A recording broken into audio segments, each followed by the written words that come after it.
My nervousness went away with this whole playing in front of people thing pretty early on. I was petrified at first when I first went out, like in the early 80s, and played big shows.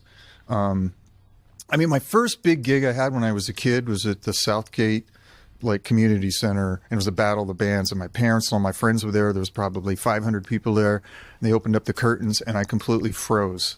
And I was playing with these pro guys in town, and I was supposed to be this hotshot kid, and I was like 15 or something, and everything went out of I couldn't even think of what to play.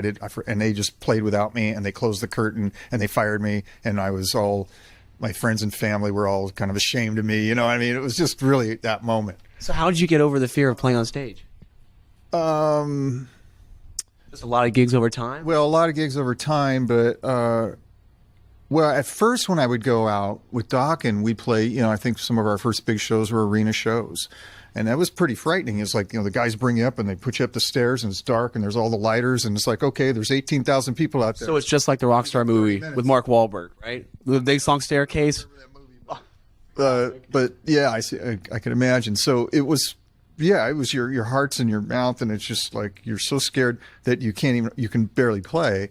So what I remember happening sometimes is I would overplay, and I would get to the point where I'd almost hyperventilate, and I would put myself in these crazy physical positions on stage where I was just trying to project in such a huge way, just on my knees, laying back, hands in the air.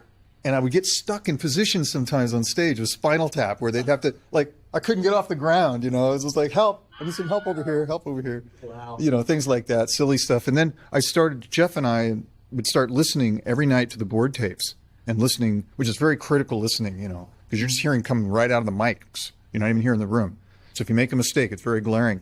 And we would get in the back of the bus and we'd listen every night, and we started tearing it apart and we go, sounds like you're rocking out too much here, dude, and not paying attention to what you're playing. And so we're like, oh boy.